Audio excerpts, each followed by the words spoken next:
Welcome to FGS Foundation Ministries, leaving a legacy for my family and for yours. Hey, if you believe in Jesus Christ and that he died and rose again from the dead, you shall be saved, rescued. That's what saved means, being rescued. Rescued from what? Rescued from the penalty of being eternally separated from God, the one who gives you life, breath, and all of your being to survive here on this earth. Yes, that's the one that you want to be with in eternity. You don't want to go to that other place. Well, we call it hell. We don't talk about it much, but that's not what I'm here to talk about today. So, hey, good morning. I was just reading this morning. I want to share this real quick from Luke 7:36 and 50. And this is the story of where Jesus is having dinner, and the Pharisee is there, and the Pharisee said, is watching as this woman who she takes her hair and she washes Jesus' feet and she anoints him with oil. And this Pharisee says, what is this man doing to letting this woman do this? If he knew who this woman was, he wouldn't be letting her do this. But Jesus, in a sideways kind of way, you know how we do it too. So I guess it's okay to do this. You're trying to get a message to somebody and you don't talk to them directly, but you kind of have a side conversation with someone else in earshot of the other person so that they can hear and get the message without actually directly talking with that person to prevent any conflict or having to deal directly with them for our own human reasons. But Jesus did this a lot just to get the message across, to get someone's attention and plant seeds. And we do that too sometimes. So Jesus, in his human nature, has many examples of how, where we get our human nature from, okay, because we are made in his image. So it's okay to do that, not to do it in a bad way. But this is the way that he was doing it, to teach about love, forgiveness and love. And what he said to one of his disciples, Simon, he said, there was this man. I'm going to read it. In verse 40, this is coming from Luke 7. There was a certain creditor which had two debtors, two people who owed him. The one owed him 500. Let's put it in today's money. The one owed him $500 and the other one owed him $50. And when they had nothing to pay, neither one of them had the money to pay him, he frankly forgave them both. Frankly forgave them both. What is this frankly? What does that mean? He frankly. That means that without any reason, without any justification, without explaining anything, without telling them, well, I'm doing this because he just, out of his kindness, didn't say a word to them. He just said, forgiven. Forgiven. No explanation. No conditions, just forgiven. You're forgiving 500, you're forgiving your 50. And with a smile. And he was gracious about it. Probably sitting at his desk, looking at the paperwork. And just look at him and say, hey, you're forgiven. Have a good day. Bless you. So now, Jesus asked the question after this. He says, tell me, which of them will love him, the guy that they owe the most? And Simon said, I suppose the one who was forgiven the most. And Jesus said, you're right. You have answered that question correctly. And later on, he forgives the woman. But then he goes later on to give a little bit more explanation into this. Wherefore I say unto you, her sins which were many are forgiven, for she loved much.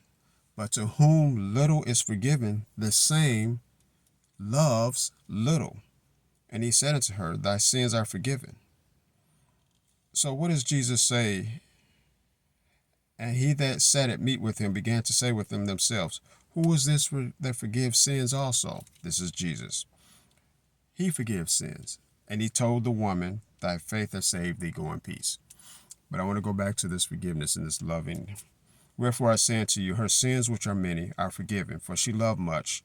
But to whom little is forgiven, the same loveth little. I'm going to tie this into the message I gave yesterday, the message the guy gave me on the tool.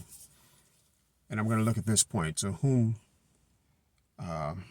little is forgiven, the same loves little. Some of you are holding grudges in your household,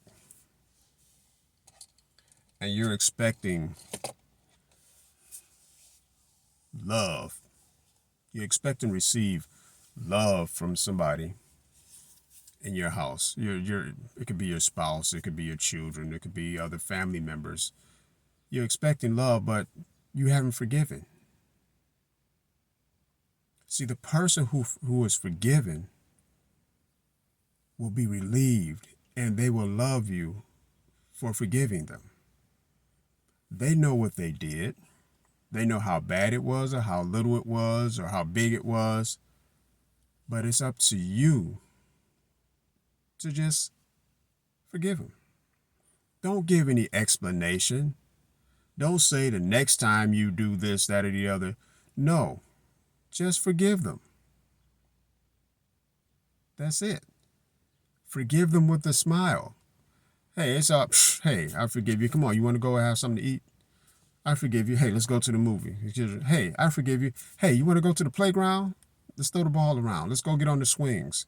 I forgive you. Let's go fishing. I forgive you. Hey, let's go for a walk. Hey, I forgive you. Let's just go sit down and watch TV for a minute. Hey, I forgive you. Hey, you want to play cards? I forgive you. Hey, you want something to drink? Want some lemonade or something? Just forgive them. And your love in your household will grow. The love in that relationship will grow. Forgive him. No conditions. Just forgive him. Search for the kindness in your heart. Look for the favor of God in your heart. Look for the graciousness in your heart. If you want love, forgive. God wanted love from us, so what did he do? He forgave. He gave his only begotten son, the only one that came from within himself. The rest of us were created. Jesus Christ is the only one that came from within God himself. Forgive him. He loved us. The book of John tells us that we love him because he first loved us. Okay, if you want somebody to love you, love them. Forgive them. God bless you. And please subscribe. I'm asking you to subscribe for this reason, not because I want it'd be nice to get all the hits and all that stuff, but I'm not really into all that. But for YouTube, you have to have at least 50 subscribers in order to go live. And sometimes I have these things, I want to go live with it and get it done, and I have to upload it and do all of that and wait for it. If I'm driving or doing something, just want to let it go live and want to share the experience in the moment with you. So if I have at least 50 subscribers, I can do that.